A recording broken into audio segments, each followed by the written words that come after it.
Comment vendre mieux que 99% des acteurs dans votre niche? Si tu as une agence, un business en étiquette, coaching, consulting, écoute bien cette courte vidéo jusqu'au bout parce que je vais te donner mon framework personnel qui me permet d'avoir ces résultats-là aujourd'hui. Et si tu copies-colles ces implémentations-là directement dans ton business, tu pourras avoir ces mêmes résultats dès demain, dès ce soir, si tu le comprends et que tu le mets en place. La vente, c'est quoi? Selon moi, la vente, c'est trois grandes parties. La partie technique, la partie script de vente, vraiment la partie marketing que trop de gens négligent, la partie offre dont on ne parlera pas aujourd'hui, mais dans des prochaines vidéos. L'argent dans votre business en étiquette se trouve à la rencontre entre le marketing et la vente. C'est extrêmement important de comprendre ça.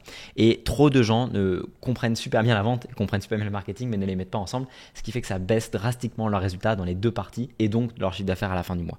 Comment faire un bon marketing? Je vais vous donner ma recette personnelle, vous allez voir, du marketing.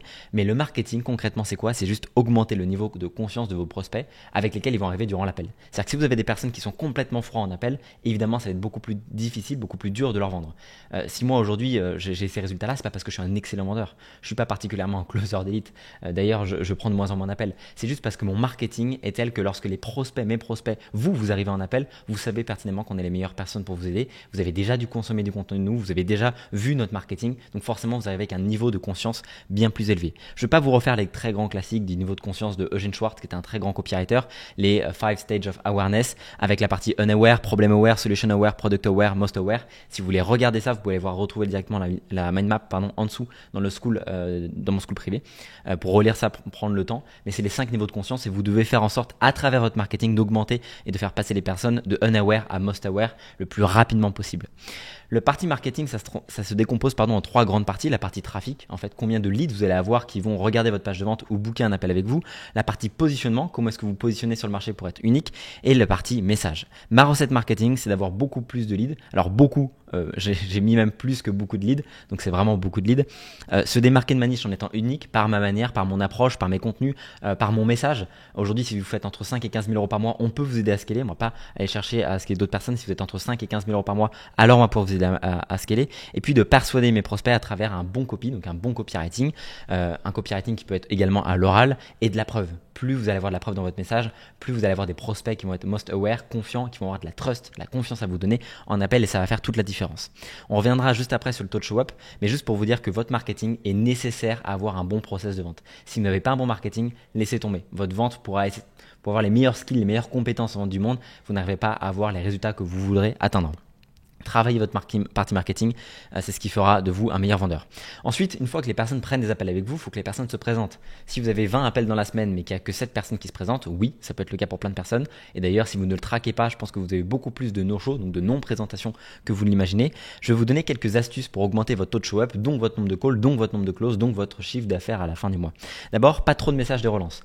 Initialement, sur The Ecosystem, il y a 6 à 8 mois, on avait 15 messages de relance avant les appels. C'était beaucoup trop et je me suis dit qu'en mettant plus de messages, forcément, on allait avoir plus de résultats. C'est pas du tout vrai. Quand on est passé sur iClose, on a passé beaucoup moins de messages et on a eu tout autant, voire beaucoup plus de résultats. Donc, ça sert à rien d'avoir trop de messages de relance. Des messages simples, avec des rappels simples. Si vous êtes dans une niche B2B, par exemple, si vous êtes une agence, les messages simples vont le mieux fonctionner. Nous, on contacte les personnes qui ont un appel avec nous, une session de scaling offerte sur WhatsApp le matin même. Ça permet à tout le monde de rappeler l'appel directement, de transmettre des documents s'ils doivent les consommer avant pour qu'ils soient prêts durant l'appel. Ensuite, une fois qu'ils prennent l'appel, ils ont une vidéo de page de remerciement directement après avoir booké l'appel qui va directement les remercier pour avoir pris l'appel, mais surtout vous présenter les prochaines étapes pour être sûr de bien être prêt durant l'appel. Et puis un SMS une heure avant pour évidemment rappeler ça. Si vous mettez en place toutes ces choses-là, je peux vous assurer que si vous ne les aviez pas avant, déjà commencez par traquer votre taux de no-show pour ceux qui ne le traquent pas, vous allez avoir beaucoup plus de résultats. Mais surtout, ce qui me permet d'avoir un taux de no-show bien supérieur au reste du marché, 88%, quasiment 9 personnes sur 10, c'est incroyable. Pour 188 appels sur le mois dernier, vous pouvez le voir dans ma dernière vidéo, c'est un excellent marketing. Un très bon marketing simple, pas de fioriture, pas de montage, un marketing qui va straight to the point, directement au point, qui parle directement au cœur de cible. Si vous êtes aujourd'hui sur cette vidéo et que je sais pas, ça fait 5, 6, 7 minutes que vous me regardez, il n'y a pas de lifestyle, il n'y a même pas de montage, il n'y a même pas de sous-titres. Vous êtes là parce que vous savez que je peux vous apporter de la valeur. Donc vous avez des personnes qui sont qualifiées pour mon contenu.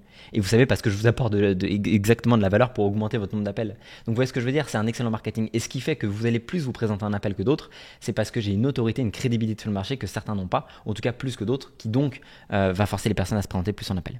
Ensuite, on allait parler de la vente aujourd'hui, donc c'est important de parler des objections. J'ai déjà fait une vidéo sur les objections, on va en refaire encore d'autres. Là, je voulais parler vraiment des principales objections à traiter. Les principales, c'est pas le moment, donc c'est pas le timing pour moi. Je n'ai pas l'argent, je dois en parler à quelqu'un d'autre, donc une question décisionnaire. Est-ce que ça va marcher pour moi? Et j'ai besoin d'y réfléchir. De manière très simple, la majorité de ces objections-là, vous ne devez pas les contrer, vous ne devez pas vous batailler contre ces objections-là, vous devez les anticiper. Vous devez poser des questions et cadrer dès le début de l'appel pourquoi est-ce qu'ils sont là et de poser toutes les questions qui vont permettre de vous y répondre avant. L'être humain est un être cohérent. Il va être engagé dans son biais de cohérence, donc si vous arrivez à lui poser les bonnes questions pour avoir des réponses qui sont juste logiques, il ne pourra pas se cacher derrière des écrans de fumée après l'annonce du prix parce que le prix pour l'instant lui fait un peu peur. Ok? Donc si ce n'est pas le moment pour lui, vous devez d'abord lui poser la question dans quelle situation la personne se trouve au niveau du timing. Est-ce qu'il a des projets extérieurs? Comment est-ce que ça se passe pour lui? Est-ce qu'il peut mettre en place des systèmes rapidement? Posez-lui toutes ces questions-là pour bien comprendre le timing avant que vous annoncez le prix pour ne pas vous faire surprendre par des mauvaises objections par la suite. Je n'ai pas l'argent. Quand le prospect vous dit je n'ai pas l'argent, c'est un peu compliqué de demander de la trésorerie avant. Il y en a certains qui le font, certains qui ne font pas. Ça dépend si vous êtes en B2C, en B2B de la taille du prix, etc. Peu importe. Lorsque le prospect vous dit je n'ai pas l'argent, vous devez comprendre si c'est une question logistique de oui, il est méga chaud de le faire avec vous, ou de si c'est une question il est chaud mais il a peur d'y aller. Donc il a l'argent mais juste il ne veut pas y aller. À partir de là, vous allez traiter les objections de manière complètement différente. Logistique, vous assurez que c'est juste ça, une question technique de il n'a pas l'argent sur le compte. Vous trouvez ensemble, vous allez chercher plutôt s'il y a des possibilités. S'il n'y a pas de possibilités, tant pis. Il y a toujours des possibilités. On en reviendra sur une seconde vidéo, mais voilà. S'il a peur d'investir, c'est une question de valeur perçue, c'est qu'il n'a pas assez confiance en vous. Il ne vous trouve pas assez unique, vous n'avez pas assez de preuves. Le pitch n'était pas assez bon. Donc vous allez revenir directement dessus en lui posant des questions. Je vous donnerai juste après des astuces qui vont vous permettre vraiment de propulser votre taux de closing. Ensuite, je dois en parler à quelqu'un d'autre. Ça, c'est une erreur qui est une erreur de débutant qu'on peut tous encore faire. Il faut poser dès le début de l'appel la question de si le seul décisionnaire. Est-ce qu'il a des associés? Est-ce qu'il doit en parler à quelqu'un? Vous vous assurez que la personne est la seule décisionnaire la seule décisionnaire pour prendre une question dans l'appel. Est-ce que ça va marcher pour moi? C'est une question de pitch. À quel point vous allez convaincre la personne en face de vous que oui, elle est la bonne personne pour que vous puissiez l'aider. Et une question de ciblage. Est-ce que vous vous adressez dans votre positionnement? On en revient directement au niveau du marketing. Est-ce que votre positionnement est assez clair vis-à-vis de la personne pour que vous puissiez être sûr de l'aider elle, précisément elle? Et ensuite, la question de j'ai besoin d'y réfléchir, c'est pas vraiment une objection, c'est juste un écran de fumée. C'est j'ai besoin d'y réfléchir pour quitter l'appel en réalité. Donc vous devez lui poser la question, pas de souci. Alors déjà, faites sauter la pression, dites il n'y a aucun problème. À quoi tu auras besoin exactement d'y réfléchir? Qu'est-ce qui te ferait y réfléchir? Tu sais qu'on a besoin d'y réfléchir, on a toujours besoin d'y réfléchir à un truc plus spécifique qu'un autre. Quelle est cette chose-là? Vous devez creuser avec la personne, essayer de poser des questions pour comprendre qu'est-ce qui la bloque aujourd'hui à passer à l'action, pour voir si vous pouvez l'aider. Vous êtes dans une situation où vous devez sincèrement vous intéresser aux prospects. Celui qui s'intéresse le plus sincèrement à vos prospects, en tout cas à ses prospects, gagne à la fin de la journée parce que la vente, c'est d'abord de l'aide. Vous avez une solution qui est en capacité de pouvoir aider vos prospects, vous devez pouvoir aider vos prospects. Donc anticiper et poser les bonnes questions avant le prix, ça c'est la clé. Ensuite, si vous n'arrivez pas à accélérer la phase de décision et que vous voulez tout simplement accélérer ça et que vous savez que vous pouvez l'aider, vous devez lui poser la question de comparaison, le coût de l'inaction. Donc je vais vous donner un exemple très clair. Qu'est-ce que ça va lui coûter en temps, en finance, en énergie, en tranquillité d'esprit, en santé, en relation s'il ne prend pas la décision tout de suite pour lui? Et vous devez faire le calcul entre guillemets du coût de l'inaction. Ok, donc si aujourd'hui on est capable par exemple de te faire perdre 30 kilos d'ici les 3 prochains mois, je sais pas, j'y connais rien, je vous donne un exemple.